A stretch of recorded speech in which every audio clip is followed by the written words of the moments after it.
تحدي جديد من استشارة تصميمات، بس مش زي اي تحدي. تحدي النهاردة كان صعب جدا. انت عارف في كام واحد شارك معانا في تحدي النهاردة؟ شارك معانا 55 تصميم. لا مش عشان الحسد، لا حقيقي شارك معانا 55 تصميم. فمن وسط ال 55 تصميم دول هيطلع معانا بس 9.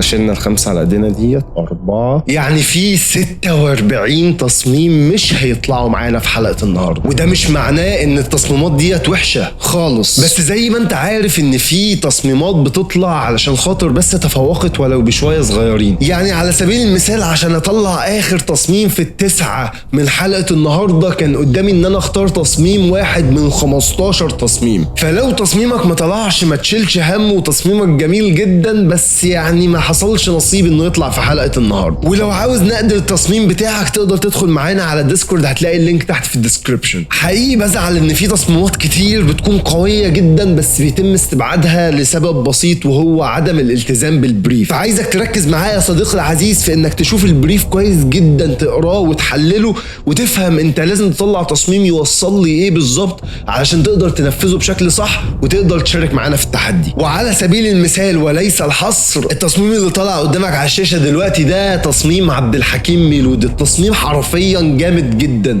وجميل ويستحق ومش بعيد المفروض ياخد مركز، بس تم استبعاده لسبب وجيه وهو عدم الالتزام بالبريف. اولا التي او في المحطوط اللي هو حياة انقى مياه ده مش اللي موجود معانا في البريف، فده اول سبب خلاك تستبعد يا عبد الحكيم. تاني سبب واللي هو سبب بسيط شويه بس مهم انك تركز فيه، ان قايل لك عايز واحد سيوه او مناظر طبيعيه تقريبا على حسب اللي مكتوب في البريف نفسه، وانت هنا جايب لي باك جراوند مختلفه تماما بعيده جدا عن البريف. لكن كتنفيذ فيجوال قدامي من حيث ميه حياه وهي عايمه في الميه من قدام، حرفيا الفيجوال جامد. لو كنت عملتها اصلا بباك جراوند سوليد كان هيكون اقرب شويه للبريف. لكن يا عبد الحكيم حرفيا التصميم بتاعك قوي جدا، وبجد لو ما كانش استبعد كان هيطلع مركز من المراكز الاولى الثلاثه. فعايزك يا عزيزي المشاهد تركز على كل التفاصيل اللي بتتقال، سواء كانت في البريف سواء كانت في الحلقه نفسها، في كل التصميمات اللي بتتقال، لان كل الغلطات ديت في الغالب بتتعاد. فكون انك ما تقعش في نفس الغلطات تاني، كون انك تعرف مشكلتك فين وتحلها، فانت كده بتتطور، وده اللي احنا عاوزينه من استشاره التصميمات. لو انت لسه اول مره تتفرج على استشاره التصميمات، انزل اعمل سبسكرايب وفعل زر الجرس وشوف الفيديوهات اللي فاتت، لان حرفيا هتكون مفيده جدا بالنسبه لك. وتتفرج على الحلقات بتركيز عشان تستفاد منها اكتر واكتر وتطور من نفسك اكتر واكتر. وعايزك تركز معايا جدا، كوبايه القهوه التمام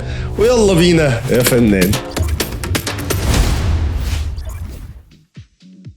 والتصميم الاولاني معانا من محمد عبد الله. وبصراحه محمد التصميم بتاعك قوي جدا وحبيته قوي من حيث التون كده. انت ظبطت لي الالوان، عامل لي تون هادي كده صحراوي بشكل قوي جدا. رحت الالوان الحمراء بتاعت اللوجو اللي قدامنا هنا. بجد التصميم شكله قوي وشكله حلو قوي وجذاب حرفيا.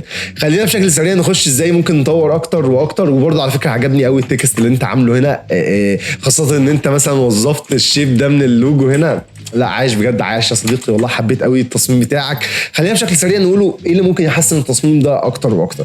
واول حاجه وهو حته شويه تسويقيه، انت عامل تصميم مانيبيليشن صرف قوي جدا وحلو جدا، بس خلينا نقول ان ده تصميم سوشيال ميديا مش مانيبيليشن كفن وخلاص.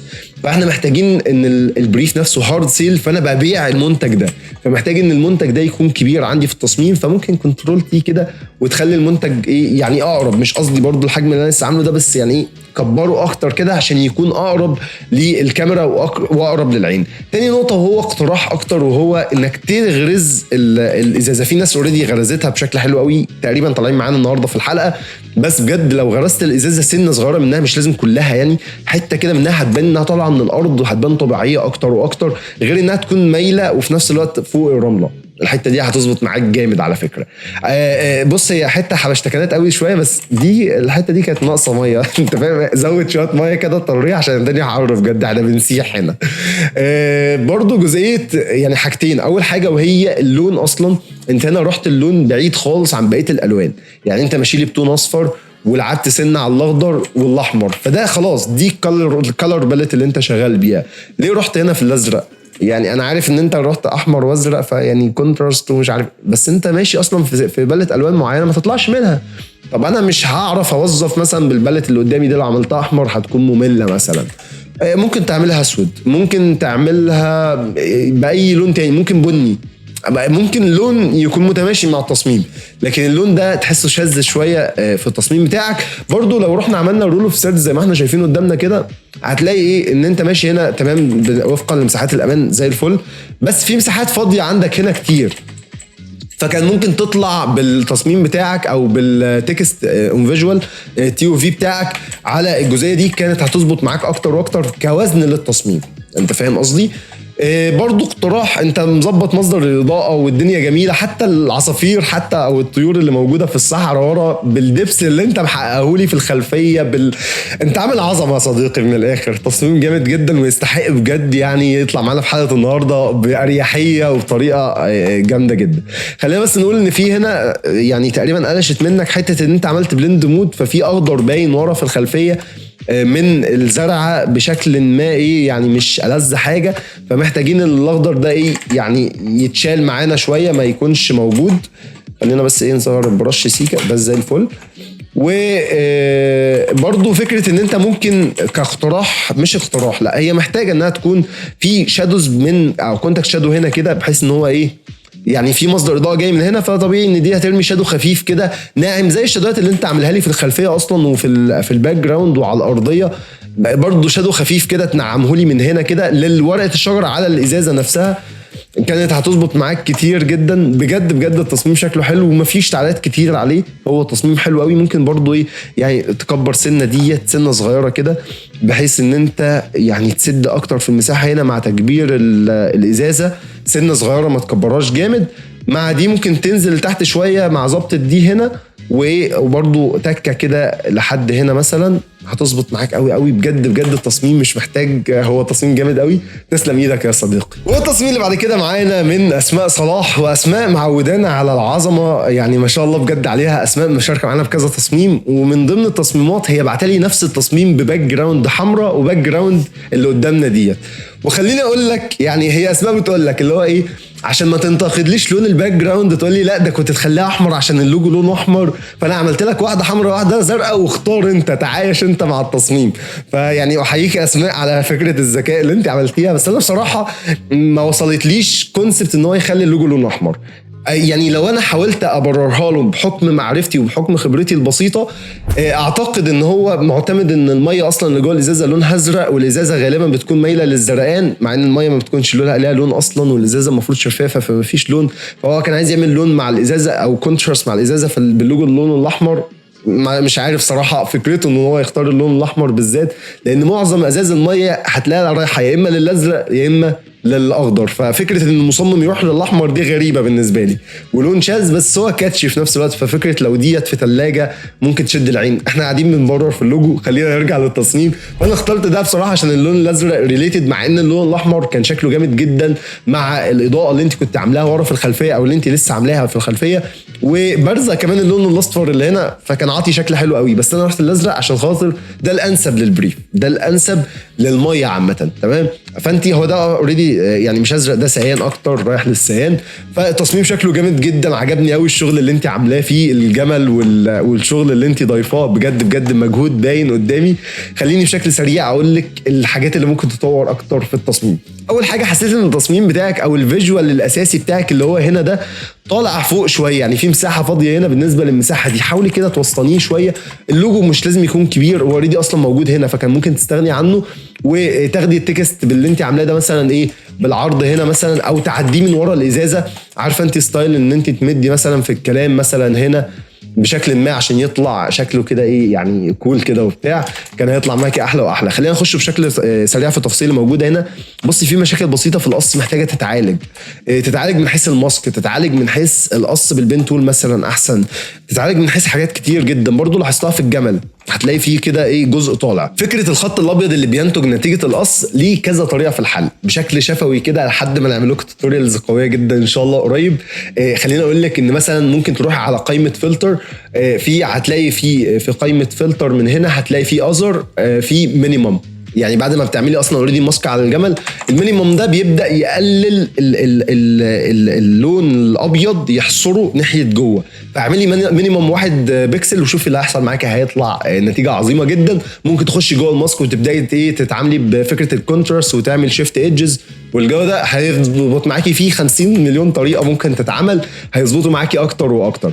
برضو يعني نفس الفكره بتاعت القص، بس انت والله العظيم بجد اجتهدتي جامد يا اسماء، بجد التصميم شكله لذيذ قوي يعني مش تطبيل بصراحه. برضو فكره الميه هنا محتاجه تكون بارزه اكتر من حيث ان هي شفافه قوي، شفافه اوفر، محتاجه انها تكون ايه ابيض شويه او يعني مايله للبياض عشان تحسسيني ان هي في ميه، لان انا ما لاحظتهاش للوهله الاولى غير لما بدات اركز اكتر في التصميم.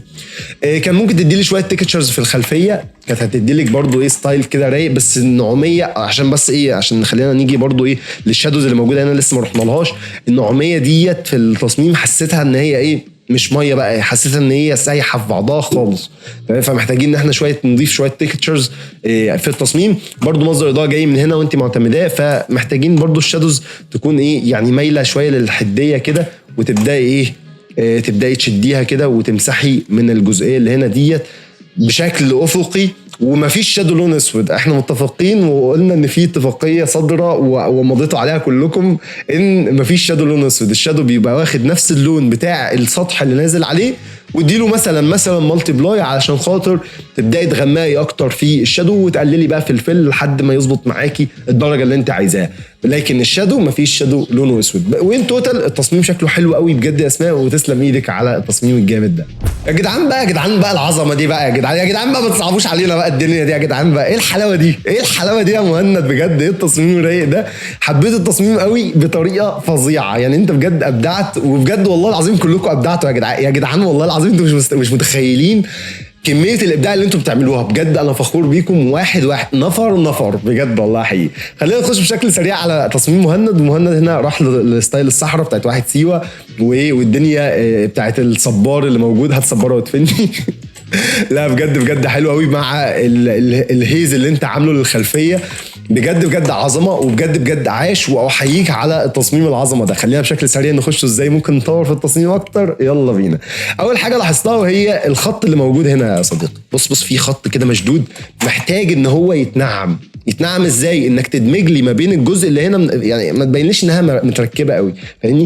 ادمج لي بشكل فيدد كده مع الخلفيه بحيث ان تحسسني ان هي ايه بتكمل بعضها. طب ازاي؟ شويه برش كده مثلا تعالى نسبكها، يلا شويه سباكه هنا، انا وحشتني السباكه مثلا كده وخفف. انا دلوقتي ايه سبكتها خالص، فتحس ان هي ايه ماشيه مع بعضها. خلينا نخفف، فاهم؟ بلاش القصه الحاده دي، ابدا بقى في القص نفسه تبدا تنعم اكتر، هتظبط معاك الدنيا كلها. برضو نقطه كمان فكره ان انت هنا بص منعم لي السحب اللي انت ضايفها. خلينا نرجع تاني، منعم السحب اللي انت ضايفها، وهنا في سحابه يعني شارب جدا محتاج انها تتنعم برضو. خليها في الخلفيه، احنا مش محتاجين حاجه تكون فور جراوند، كلها باك جراوند ورا، تمام؟ برضو هقترح عليك وهعاتب عليك على حاجتين مهمين جدا. الاقتراح الاول فكره ان انت هنا بص القصه يعني مش احسن حاجه، محتاجين ان احنا نقص قص شرب كده مع تمويجه الارضيه نفسها. شايف انت التمويجه اللي ماشيه دي؟ امشي مع التمويجه ديت بقصه بالبين تول مثلا، ونعم تنعيمه خفيفه جدا، تمام؟ تنعيمه خفيفه جدا هتحسس لي بقى ان الطوبه ديت كده فعلا مغروزه ايه في الرمله، مع ان انت تخلي لي تفتح لي الشادوهات. فتح الشادوهات والبلاكس هتظبط معاك جامد مع سن التون بني كده، حرفيا هتحس ان هي ايه مزروعه في الرمله، موجوده في الايه في الصحراء اللي موجوده قدامنا ديت. مش هتكلم على حاجه في الباك جراوند لذيذه قوي، هكلمك في حاجتين، وهما الازازه نفسها المفروض تكون شفافه، لان الميه اوريدي ملهاش اصلا لون، هي بتعكس مع سنه ايه زي بلور، بس مش بلور قوي برضه، بيكون رايح اكتر للموشن بلور، فاهم؟ بتدي اهتزاز خفيف كده. ففكره ان الازازه هنا ما فيهاش اي شفافيه ناحيه ورا، دي مش احسن حاجه، محتاجين نظبطوا النقطه ديت. وفكره الكونتراست الموجوده هنا في التكست معامله بشكل لذيذ وحلو قوي حرفيا، وحتى استخدمت برضو الشيف الاحمر، عاش عليك، بس محتاجين ان احنا نزود الكونتراست اكتر شويه، تمام؟ ليه 50 طريقه ممكن تتعامل بيها. المهم برضو نخش في التفاصيل اكتر، محتاجين ان احنا بص القطع هنا. انا عارف ان انت عايز تديني جو الغبار، بس الغبار مش بيبقى رايح للسكرين اللي هو منور قوي ده، لا محتاجين ان الغبار نفسه درجه افتح من يعني مثلا الدرجه دي مثلا، فاهم؟ بالبرش اللي انت استخدمتها وابدا وزع لي بيها من هنا في التصميم، وبرضه تدمج لي الحته دي زي ما انا قلت لك في الاول، هيظبط معاك جدا. وبجد بجد حرفيا تسلم ايدك يا مهند، حرفيا تصميم جامد جدا. والتصميم اللي بعد كده معانا من مهدي مروت. ومهدي بجد والله العظيم يا ابني كفو عليك، انا حبيت قوي البساطه اللي انت اشتغلت عليها. اولا الباك جراوند جنريتد ويز اي اي، بجد بجد عاش عليك، عملتها بالشكل المناسب. عملت لي الميه على نهر جاري تحس ان هو نهر النيل مثلا عشان مش قصدي الحصر برضه، فكره ان اصلا ميه طبيعيه نفسها. هاتب عليك على جزئيه صغيره جدا وهقلبك بسرعه على طول. هنا مفيش كونترست بربع جنيه، طب ليه؟ يعني كان ممكن نخلي من خير الطبيعه هنا بس خلاص، يعني هتدي لي الكونترست المطلوب. ممكن تكبر سنه الازازه او تكبر التصميم على بعضه كده بحيث ان الازازه تطلع فوق شويه كده عشان تكون الاين مع التكست، وانت كده عملت لي التصميم. كل سنه وانت طيب وتسلم ايدك يا مهدي. والتصميم اللي بعد كده معانا من كريم الشعراوي. وكريم يعني دايما كده بيفاجئنا بحاجات غريبه يا جدعان، بجد والله بيعمل حاجات جامده جدا. فيخش البريف يكسر الدنيا ويطلع اللي هو يلا يا جدعان خدنا الدنيا ديت. فبشكل سريع بجد كريم بجد التصميم شكله جامد جدا، تحس ان هو طبيعي متصور، مش تركيب او مفيش فيه اي اي او مفيش فيه اي حاجه. بجد التصميم شكله حلو قوي قوي قوي. خلينا بشكل سريع نخش في التعديلات اللي ممكن تطور منه. واول حاجه انا محتاج ان الازازه تكون باينه. فالازازه هنا انت عملتها يعني مدموجه بالتون بكل حاجه بشكل اوفر شويه. طب ازاي ان احنا ممكن نبرزها؟ محتاج ان انت تفللي شويه او تملى الازازه من الجزء ده، تحسسني ان الازازه بارزه. يعني شفت الناس اللي ما فرغوش الازازه، لا انت فرغتها خالص. فاحنا محتاجين تكون باينه شويه، حتى لو هتبان بشكل مش طبيعي قوي بس محتاجين انها تبينه، واللوجو بتاعها برضو يكون باين. مع بيان اللوجو ممكن تستغنى عن اللوجو اللي انت حاطه هنا، يبقى انت كده ايه يعني عديت جزء كبير من الموضوع. تاني جزئيه ما تداريش على المنتج. يعني المنتج ده انا بقول لك هارد سيل، احنا مش بنعمل صوره كانك مصورها طبيعي، تمام؟ احنا مش رايحين للطبيعي قوي. طبيعي مطلوب ان احنا نحاكي الطبيعه، بس مش معنى كده ان انا اطلع تصميم طبيعي وخلاص. فاحنا محتاجين ان المنتج ده يكون بارز بشكل قوي جدا، ما فيش حاجه تداري عليه بالشكل القوي ده. حتى الغطا مهم بالنسبه لي، فانت ممكن تحاول تبعد لي ده عن الازازه بشكل ما عشان تبان معايا اكتر واكتر. دلوقتي الهايلايتس او الاضاءه نازله من هنا وانت عامل الريم لايت والاضاءات بتاعتك جميله جدا. اقتراح مني يا كيمو، ادي شويه هايلايتس من ورا الازازه في الجزئيه دي، ورا الازازه في الجنب، فهتبرز لي الازازه لقدام، فهتديني الكونتراست اللي انا محتاجه عشان اشوف الازازه اكتر واكتر. وبجد التصميم حلو قوي. خلينا ادي لك اقتراح اخير خالص، الفونت والتي او في اللي انت عامله شكله حلو قوي، بس الفونت فيه فونتات احسن من كده. يعني مستواك يخلي ان في فونتات احسن من كده ممكن تستخدمها. وبجد حقيقي تصميم جامد يا كيمو، تسلم ايديك وبالتوفيق ليك ان شاء الله. والتصميم اللي بعد كده معانا من محمود الشحات. وحرفيا يا حوده التصميم جامد، تسلم ايدك بجد بجد التصميم حلو قوي. خلينا نخش بشكل سريع ايه اللي ممكن يطور التصميم اكتر واكتر. اول جزئيه وهي فكره التي او في، مش باين، مفيش كونتراست للتكست، فمش عارف اشوفه بشكل واضح. ممكن نحققه بكذا طريقه. واول حاجه اصلا واللي هي برضو من ضمن الحاجات اللي انا كنت عايز اقول لك عليها، فكره انك تعمل بلور للباك جراوند علشان الكونتراست ينزل على الازازه. فانت مجرد ما هتعمل بلور اصلا حققت جزء من الكونتراست للتكست. فكره اللون بتاع التكست، فكره حاجات كتير جدا ممكن تخلي التصميم افضل وافضل، وفي نفس الوقت حقق لك ايه الكونتراست. برضو بص، يعني مفيش تناسب ما بين التكست وما بين الشيبات المضافه اللي هي الطرطشه اللي طالعه ديت. فمحتاجين ان احنا نكبر شويه الاجزاء اللي انت ضايفها هنا ديت، محتاج انها ايه تكبر شويه معانا. تاني جزئية، انت مفرغ الازازة بس تفريغة خفيفة جدا، تقريبا اصلا تعملها بالبلند اف تقريبا يعني. فلا في طرق كتير جدا لتفريغ الازازة ممكن تشوفها. هعتب عليك على جزئية المنظور، لان الترابيزة انا شايفها من هنا، وفي نفس الوقت انا مش يعني محتاج ان الازازة نفسها تكون مايلة لقدام اكتر. فانت كنت محتاج تشوف منظور تاني للترابيزة او منظور تاني للازازة.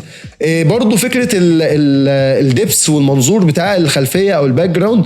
ده بص احنا بنعملها ازاي، بتشد خط كده يا صديقي، بص معلش عشان احنا ايه بنعملها بشكل سباكه نوعا ما. بتشد خط متماشي مع الخط ده وتشد خط متماشي مع الخط ده، ونقطه التقابل ده ايه الخط بتاع الافق، فبتنزل الخط ده لتحت. فانت في كل الحالات باللي انا عملته ده محتاج ان انت تنزل الخلفيه لتحت شويه عشان تكون متماشيه مع منظور التصميم بتاعك. وحقيقي بجد التصميم جامد وتسلم ايدك يا محمود. كالعاده بنستنى تصميمات ماجد اللي دايما بتبهرنا واللي دايما بجد بجد بحبها بشكل ما كده، بحسها كده قويه. ماجد بيبدع بجد والله لما دماغه بتروق، بيعمل شغل جامد قوي قوي قوي، وده اللي احنا شايفينه في التصميمات النهارده. حرفيا ماجد النهارده شارك معانا برضو تصميمات تانية غير التصميم ده، بس ده تصميم بصراحه شدني، ان واحد في قصه، في ستوري، حققت لي الستوري دي، ودي بجد الحاجه اللي حرفيا احييك عليها.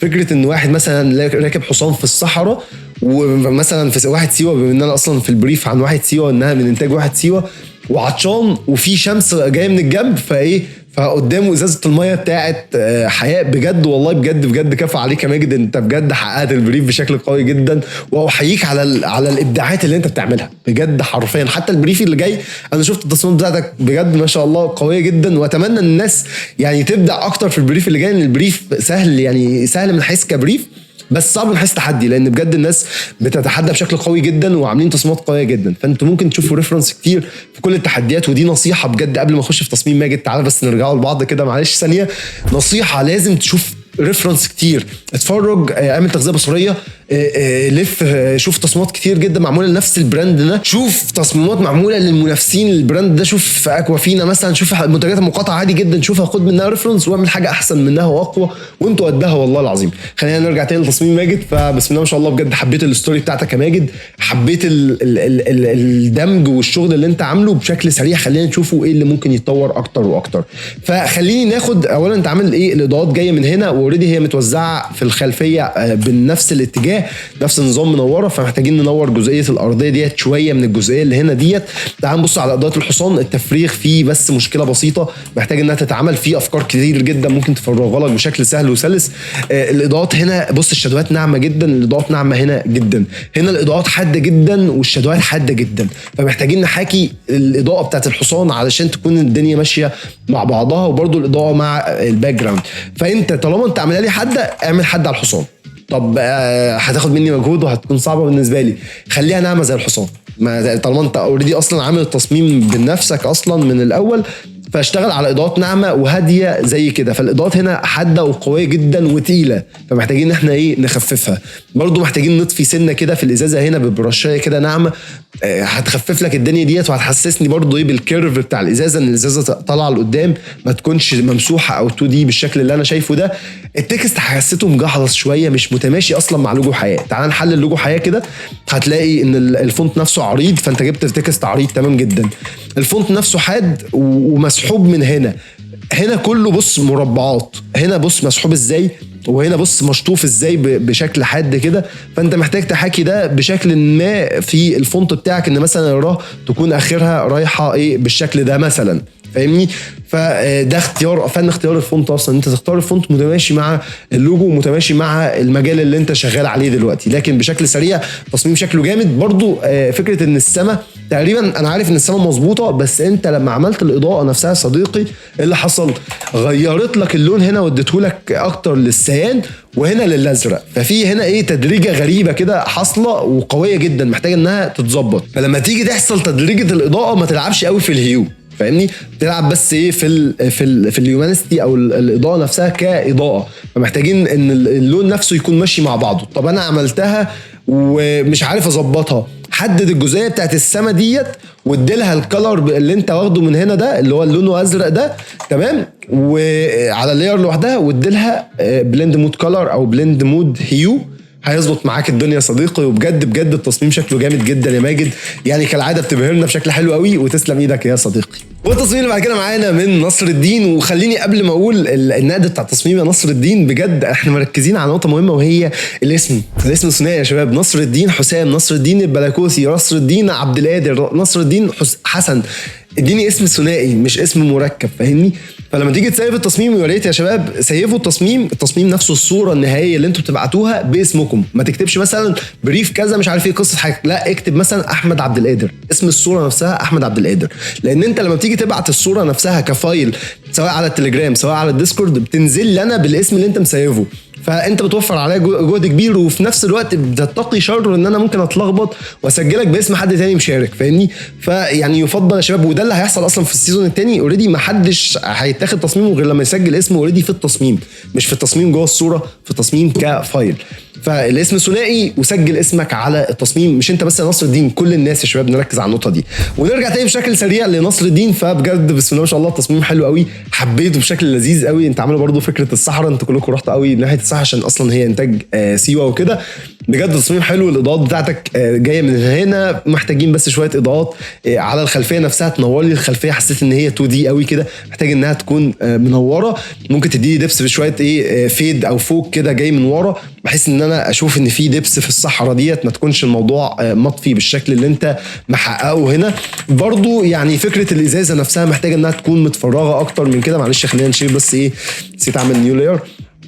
فالازازه محتاجه تكون شفافه شويه، انا مش عايز برضو شفافه جدا، ولا ان هي ما فيهاش شفافيه، ولا ان هي شفافه سن صغيره، لا شفافه اللي هي مثلا 70% شفافه، فاهمني؟ مش شفافه ان هي مثلا 30% اللي هي ظاهر اللي وراها، لكن اوريدي هي مش شفافه خالص، مفيش اي شفافيه ظاهره قدامي. فانا محتاج ان انا اشوف شويه سنه بسيطه من الخلفيه، لان اوريدي الميه بتكون شفافه. برضو فكره التون، انت رحت هنا للسهان، رحت هنا للاورنج، السهان هنا البنفسجي والازرق، فبرضه هنا احمر. فالالوان كتير جدا في التصميم، محتاج نلعب على تون معين عشان نحس، او كلر باليت معينه علشان نحس ان التصميم نفسه متماشي مع بعضه ورايح لحته كويسه. خلينا برضو نروح لحته التكست انت بصراحه حققت حته الشطفه اللي احنا لسه قايلين عليها في التكست اللي هنا ديت، حته القطعه اللي هنا برضو نوعا ما متحققه، بس حسيت ان هو ممطوط او مضغوط، وبرضو من خير الطبيعه مش متماشيه مع بعضها. برضو الشيب اللي هنا بص كيرفد كده، واحنا اصلا معتمدين قطعات فمش ماشيه مع بعضها، برضو نفس النظام، بس هنا دي متحققه معايا. فمحتاجين ان التكست يكون متماشي مع بعضه بشكل ما علشان احس ان هو كتله واحده وماشي مع بعضه مريح للعين بتاعتي. برضو اللوجو مش مهم قوي ان هو يتحط يا شباب طالما هو ظاهر قوي في التصميم من قدام، فلو انت حطيته هنا فمحتاج ان هو يكبر شويه واطلع بالشيب لحد ما يوصل للجزئيه هنا كده مثلا، بحيث ان هو يكون بالمكان ده، او ان انت تفرغه زي ما الشباب عملت وتلونه بلون معاكس لاضاءه الخلفيه. لو الخلفيه فاتحه فتخليه لي هو بالغامق، لو الخلفيه غامقه تخليه لي هو بالفاتح. بس كده مش هعلق اكتر من كده. التصميم بجد حلو قوي، تسلم ايدك يا صديقي. ونختم بالتصميم الاخير معانا من محمد حاتم. ومحمد هنا بصراحه عجبني قوي الالوان، انت يعني حققت لي الالوان بشكل حلو قوي. زي عارفين التصميم بتاع اللي انا عرضته في المقدمه خالص، اللي انا اتكلمت عنه في المقدمه، كانت الوانه فظيعه جميله جدا، ساتيوريتد بشكل رايق جدا وناعمه وهاديه بشكل حلو قوي بجد. يعني بجد انت اكتر حد حققت لي حته الساتيوريشن بتاعت الالوان، خاصه الميه والبحر ومش عارف رايح ناحيه الازرق الساتيوريتد، فانت عملتها بشكل لذيذ. وبصراحه التصميم اللي تم استبعاده بسبب ان هو ما التزمش بالبريف، بس هو كان تصميم قوي جدا، عجبني فيه جزئيه الالوان بجد والله. فيا محمد بجد التصميم شكله حلو قوي. عجبني برضو ان انت خليتها شفافه، بس خليني ناكد على جزئيه مهمه هنا، وهي فاكرين في حلقه من الحلقات قلت لكم افصل اللاير نفسها، واحده سكرين مثلا واحده مالتي بلاي، وابدا خفف في السكرين، هتبدا تلاقي ان الازازه شفافه معاك وهتلاقيها شكلا ما حلوه ولذيذه. هنا بقول لك المالتي بلاي عشان تبرز التفاصيل الغامقه في التصميم، السكرين عشان تبرز الاضاءات الفاتحه في السكرين، فانت بتقلل الاضاءات عشان تبين تفاصيل الازازه وفي نفس الوقت ترسمها وبتاع. فهنا انا محتاج ابين اكتر تفاصيل الغامقه للازازه، يعني حسيت ان التفاصيل الغامقه محتاجه تظهر اكتر من كده. وبرده فكره الهايلايتس اللي انت عاملها حوالين الازازه عشان تبرز او تدي كونتراست للازازه محتاجه تكون انعم واوسع. يعني كان ممكن تعمل لي الشمس اصلا جايه من ورا الازازه فتحسسني كده انها في ان فوكس، وفي نفس الوقت بارزه زي ما انت عايز تحقق اللي انت عملته. برضو الازازه بالانجلش والتكست بالعربي زي ما احنا متعودين، التكست من اليمين، الازازه كنت ممكن تميلها من الشمال، كانت هتدي لك شكل افضل واريح للعين عشان خاطر اللغه العربيه واللغه الانجليزيه زي ما قلنا عربي يمين. فالتصميم بتاعك شكله حلو قوي بجد. برضو في فكره ان انا مش عارف، حسيت ان في هنا ليارات عايزه تتراجع عليها قبل ما نبعت التصميم. يا شباب راجعوا على التصميم قبل ما يتبعت يا شباب قلناها كتير على فكره. وفي ناس كتير من اللي شاركوا برضو عندهم نفس المشكله، ناس ان هم يراجعوا التصميم، والناس اللي شاركت في البريف الجديد ناس ان هم يراجعوا على التصميم قبل ما يبعتوه، فركزوا على النقطه ديت. كان ممكن بس تحقق لي سن الدبس كده، ان انت تعمل لي شويه فوق كده في الخلفيه فتبرز لي العنصر الاساسي اللي قدام، وده اهم عنصر عندي في التصميم. فبكده هتخلص لي التصميم وتظبطه لي بشكل رايق جدا، وبجد بجد تسلم ايدك يا محمد. ونيجي لاهم جزء واللي هو كله بيستناه، وفكره مين كسب معانا في تحدي النهارده. التصميمات بجد كانت رايقه جدا، والتصميمات بجد كانت قويه جدا، واحييكم جميعا على التصميمات الجميله ديت. خلينا بشكل سريع كده نقول لكم مين اللي طلع معانا بالمركز الثالث. وبصوا بصراحه المركز الاول، مركز ثاني، مركز ثالث، الثلاثه جامدين بدرجه فوق الفظيعه بصراحه، بشويتين 3 4 5 6 7 8 كده. تصميمات قويه جدا، التصميمات اللي اتعرضت في حلقه النهارده قويه جدا، واللي ما اتعرضتش قويه جدا. فيعني بصوا تصميماتكم بجد قويه ما شاء الله ما شاء الله. ركزوا على التفاصيل الصغيره عشان تبقى اقوى واقوى وتعدوا ليفل الجمدان بشويه كمان. خلينا بشكل سريع نقول لكم مين كسب معانا بالمركز الثالث. وبصراحه هي يعني التصميم بتاع المركز الثالث قد تقول في نفسك كده من جوه لا ده يستحق اول يا عم، لا ده يستحق تاني، ده لا يستحق. هم الثلاثه جامدين، الثلاثه جامدين، واختيار المراكز الثلاثه حرفيا اختيار يعني انا اعتقد والله اعلم هو اختيار موفق بصراحه، لان بجد المراكز هم اقوياء، بس تم ترتيبهم وفقا للجهود ووفقا لتنفيذ البريف ووفقا لحاجات كتير يمكن انت مش واخد بالك منها. بس والله براعي ربنا في اختيار التصميمات، والله العظيم بحس بمسؤوليه كبيره كده، وانا بختار التصميم لازم اختاره يعني عشان ما اكونش ظالم حد حرفيا.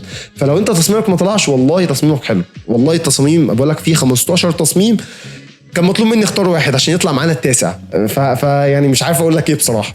فبجد والله تصميماتكم حلوه جدا، تصميمك ما طلعش يستحق ان هو يطلع. انا بقول لك احمد عبد القادر في استشاره تصميمات، تصميمك يستحق ان هو يطلع يا صديقي. والله ما وفقتش في التحدي ده، ان شاء الله التحدي اللي جاي وربنا يوفقك. ما بيتمش اختيار عشان ده مثلا حاول اكتر. في ناس على فكره والله انا عايز اقول لكم في ناس اول تحدي شاركوا معانا فيه كان تصميم صعب جدا ما ينفعش يتقبل. والله في واحد انا يمكن تواصلت معاه قلت له انت لو في مركز عاشر كنت هتدخل معانا، انت بدات تخش التحدي خلاص، بسم الله ما شاء الله عليك. وفرح جدا، وبجد انا مستنيه على فكره لما يطلع هقول لكم هو ده الراجل بجد مجتهد جدا، وبجد والله ما شاء الله انا فخور بيك والله يا صديقي. خلينا بشكل سريع نقول لكم مين كسب معانا بالمركز الثالث. ويفوز معنا بالمركز الثالث المبدع واللي كسب معانا قبل كده مركز اول، ويكسب معانا في المركز الثالث كريم الشعراوي. الف مليون مبروك يا كريم، بجد والله تصميم يستحق المركز الاول وانت عارف، وبالتوفيق ليك في البريفات اللي جايه ان شاء الله. ونيجي للمركز الثاني واللي دايما بينافس على المركز الاول، بس المركز الاول بيتفوق عليه ولو بفسفوسه قد كده. بس حرفيا التصميمات اللي اتقدمت في الثلاث مراكز حرفيا كلهم يستحقوا مركز اول، والله بدون مبالغه. المركز الثاني بيتميز معانا انه قدم لنا ستوري قويه جدا، واظن انت لو شفت الحلقه عرفت مين اللي قدم ستوري قويه جدا. يفوز معانا بالمركز الثاني ماجد حسين. الف مليون مبروك يا ماجد، بجد والله التصميم بتاعك قوي جدا، وانتوا الثلاثه تستحقوا مركز اول، وبجد ابهرتني بالتصميم بتاعك والتحديات بتاعتك كلها. بالتوفيق ليك في التحديات اللي جايه. ونيجي للمركز الاول والشخص اللي بيقفل التحدي ويقول لك انا اللي كسبت تحدي استشاره تصميمات في بريف مياه حياه الحلقه رقم 19. وحرفيا اللي كسب معانا النهارده حقق لنا البريف بشكل قوي جدا، حقق كذا حاجه وعمل حلقه قويه، حقق الستوري، حقق التصميم، حقق الفكره التسويقيه، حقق البريف بشكل قوي جدا حرفيا. بجد فخور جدا ان انا هعلن اسمك النهارده. ويفوز معانا بالمركز الاول محمد عبد الله. بسم الله ما شاء الله، بجد يا محمد التصميم بتاعك قوي جدا، تصميم حلو قوي حبيته، والتوفيق ليك في التحديات اللي جايه. وبكده وصلنا لنهايه الحلقه. لو انت لسه اول مره تتفرج عليا ما تنساش تنزل تعمل سبسكرايب، فعل زر الجرس، ودعمني بلايك وكومنت، محتاج بجد دعمكم يا شباب الفتره الجايه. واشوفكم على خير الحلقه الجايه. السلام عليكم ورحمه الله وبركاته.